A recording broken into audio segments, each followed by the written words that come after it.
There's a lot going on right now in the world of Magic the Gathering. We have Squid Game basic lands. They're releasing Jace and Chandra Nendoroid figures. And on top of that, we have a brand new Year of the Ox APAC promo to take a look at. Magic. I am a wizard! History. I'm an old wizard! The Magic Historian. My bones hurt. Greetings, owners of fine luxury cardboard rectangles. My friends, I hope the day finds you well. We are here for another installment of Mega Magic News. This episode is focusing on basically just delightful objects that you would probably like to own. So, the first thing we're going to be starting out with are Squid Game basic lands. Now, before I put these up on the screen, just want to let you know, if you haven't watched the series already, these lands will technically contain spoilers for you, and I highly recommend you go and watch this show. I watched it the day after it was released, and it's really good. Things get super tense. But anyways, now that that's out of the way, you've got your spoiler warning. Boom, up on the screen, we have the Squid Game basic lands. Now, these were done by APAC art, so these aren't part of some kind of secret lair or whatever. This is literally just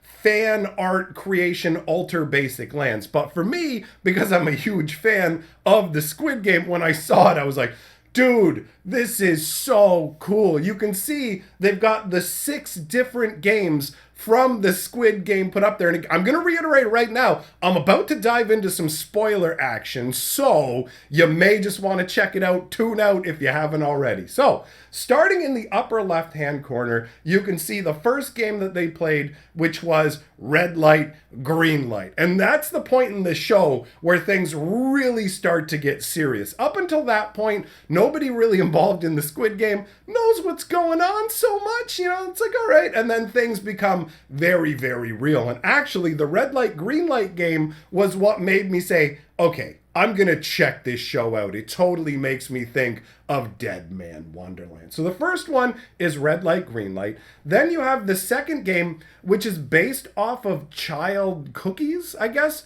from Korea or something. I was not expecting this in the slightest, for the game to be based around the concept of, like, you have to separate this inner piece without damaging it altogether. But it does feel like the kind of game a kid would play. No idea if it's something they made up for the show or something that's genuinely real, but my guess is, because most of the games in this are games I already know about and exist, I assume the other ones are real as well. So, the third land, very straightforward. That is the Tug of War, and the Tug of War is really intense in this show. Then the next game after that, it actually looks like everybody worshiping the Illuminati, but it's it's marbles, which I was totally 100% not expecting from this show, but it did give me a nice nostalgic vibe. I don't know about you guys, but back in the day, I actually played marbles. Marbles was the game I played before. Like, we used to play for each other's marbles the same way we'd play for each other's Magic cards. So it kind of progressed from marbles to Magic. They even start with the same 2 letters. There's a conspiracy here. I need some time to see it. Anyways, moving on to the next game, you have oh man, that one was super intense, where they had to leap across these glass panels. There's 2 panels. One is tempered glass, which you can jump on and survive, and the other is regular glass that's just gonna give under your weight. And that game was so tense. Honestly, the show towards the last couple episodes was so incredibly tense. You feel your stomach nodding. It's so well done.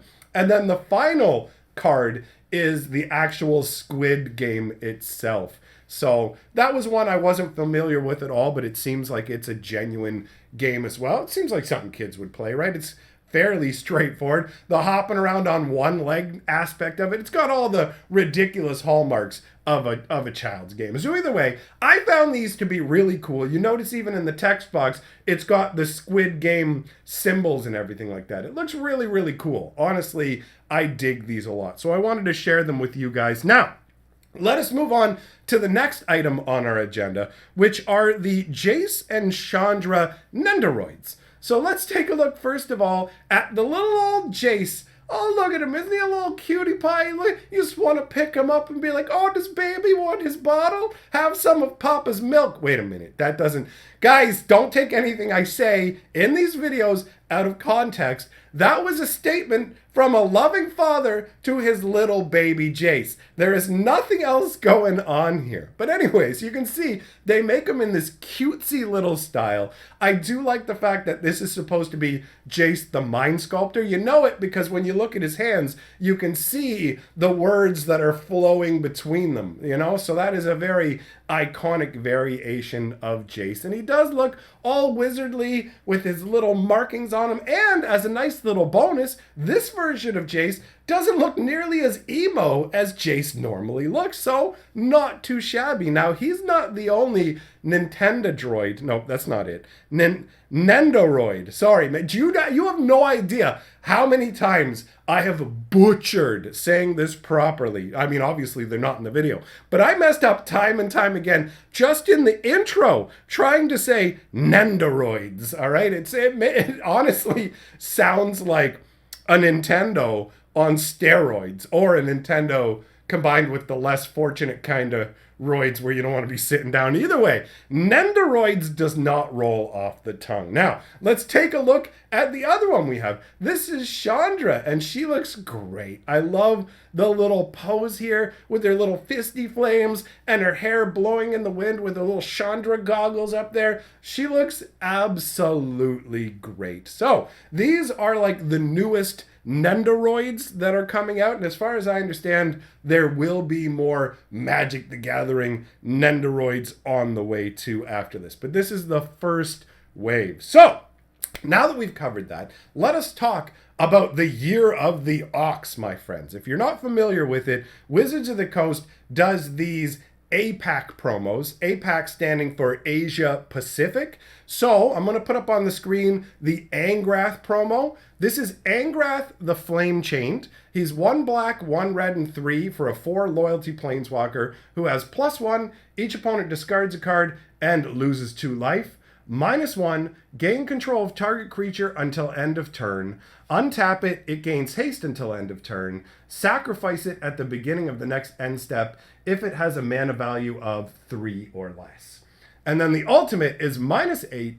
Each opponent loses life equal to the number of cards in their graveyard. So, I mean, that ultimate isn't that hot for real. It's not like a big beefy emblem. It's all right as a finisher. I have to admit that, like, this Planeswalker is kind of underwhelming, but you also have to understand that this is literally done as part of the Year of the Ox promos for the APAC region. So, if you're over in Asia, in that sort of area, or places like Portugal, that's where you're going to have the opportunity to acquire these cards. They basically work where Wizards of the Coast has it set up where each store will run a minimum of 4 different events where you can acquire these. They are participation promos as opposed to like prize promos, so they're not going to be very difficult to acquire if you live in the place where they're made. And actually, since we're talking about them, in case you haven't seen it already, there was an earlier Year of the Ox promo that came out